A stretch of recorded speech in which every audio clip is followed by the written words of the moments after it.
Praise the Lord. I greet you very good morning in the precious name of our Lord and Savior Jesus Christ. మన ప్రభువును రక్షకుడైన యేసుక్రీస్తు నామంలో మీ అందరికీ శుభాలు తెలియజేస్తున్నాను. ఎలా ఉన్నారు మీరంతా? బాగున్నారా? ఈరోజు దేవుని వాగ్దానం ధ్యానం చేద్దాం. ఆయన పొందిన గాయముల చేత మీరు స్వస్థత నొందితిరి. హల్లెలూయా. క్రీస్తు ప్రభువారు మన కొరకు ఈ లోకంలో శ్రమ అనుభవించారు. ఆయన చిందించిన రక్తం ద్వారా మనకి పాపక్షమాపణ. ఆయన చిందించిన రక్తం ద్వారా ప్రతి పాపము నుండి పవిత్రులుగా చేయబడతాం. క్రీస్తు ప్రభువారు పొందిన దెబ్బల చేత మనకి స్వస్థత.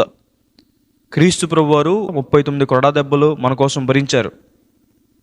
ఆయన జ్వరం మొదలుకొని మరణం వరకు కూడా ప్రతి ఒక్క అనారోగ్యాన్ని ముట్టి స్వస్థపరచగల అధికారం కలిగిన దేవుడు.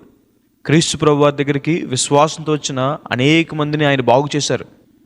గ్రుడ్డివారిని, పక్షవాయుతో బాధపడుతున్న వారిని, కృంటివారిని 38 సంవత్సరాల నుండి 12 సంవత్సరాల నుంచి దీర్ఘకాలిక అనారోగ్యాలతో బాధపడేవారిని ప్రభు స్వస్థపరిచారు. ఈరోజు ప్రభువునందు విశ్వాసం ఉంచితే ఆయన పొందిన గాయముల చేత మీరు కూడా స్వస్థత పొందుతారు. ఆయన మిమ్మల్ని కూడా స్వస్థపరుస్తారు. మనల్ని ధనవంతులుగా చేయాలని క్రీస్తు ప్రభువారు దారిద్ర్యం గుండా వెళ్ళారు. క్రీస్తు ప్రభువారు సకల సంపన్నుడు, శ్రీమంతుడైన దేవుడు. భూమి, ఆకాశము, దానిలో ఉన్న ప్రతిదీ కూడా దేవుందే. అయినప్పటికీ కూడా ఆయన ఈ లోకంలో మన కోసం దారిద్ర్యాన్ని అనుభవించారు. ఆయనకి సొంతంగా ఇల్లు లేదు. ఆయన ఈ లోకానికి వచ్చింది మన కోసం ప్రాణం పెట్టడానికి. అయినప్పటికీ ఆయన తన కోసం సమాధిని తొలపించుకోలేదు. క్రీస్తు ప్రభువారు పుట్టడమే పశువుల పాకలో పుట్టారు.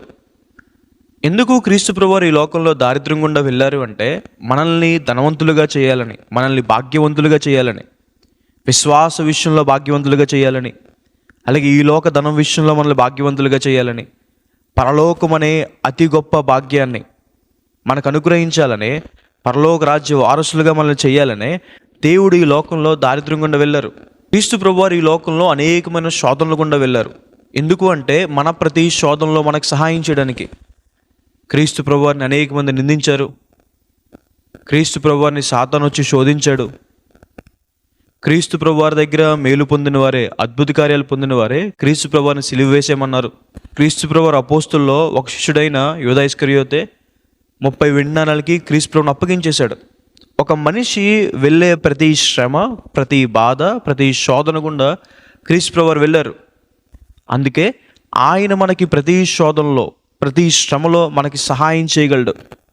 అన్ని విషయాల్లో ఆయన సహానుభావం కలిగిన వాడు కాబట్టే మన బాధ ఆయన అర్థం చేసుకుంటాడు. మనకు అన్ని విషయాల్లో ఆయన సహాయం చేస్తాడు. ఎవరి చేతిలో ఉన్న మోసపోయారా ఆ బాధ దేవునికి తెలుసు. కరువు, లేమి ఆ బాధ దేవునికి తెలుసు.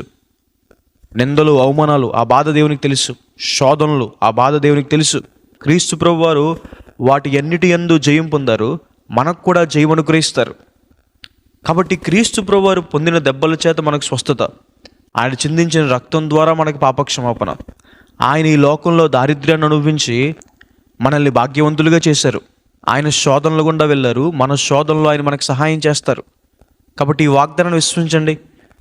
దేవుని మీద విశ్వాసం ఉంచండి. శ్రమ పొందిన దేవుడు మీకు అన్ని విషయాల్లో సహాయం చేస్తారు. మిమ్మల్ని భాగ్యవంతులుగా చేస్తారు. మీకు పాప క్షమాపణ అనుగ్రహిస్తారు. మిమ్మల్ని స్వస్థపరుస్తారు. ప్రార్థన చేసుకుందాం. సర్వశక్తి మంత్ర జీవంగల దేవేశ ప్రభువా, మీకు వేలాది వందనాలేసా. ఈరోజు ఈ వాగ్దానం ద్వారా మాతో మాట్లాడినందుకు దేవా ప్రభువా మీకు వందనాలు.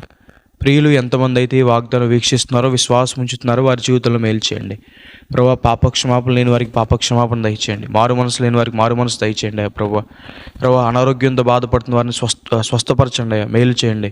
దారిద్ర్యం గుండా అనుభవించే వారిని భాగ్యవంతులుగా చేయండి. విశ్వాస విషయంలోను, భౌతికమైన ధనం విషయంలోను, అలాగే పరలోక రాజ్య విషయంలోను ధనవంతులుగా చేయండి.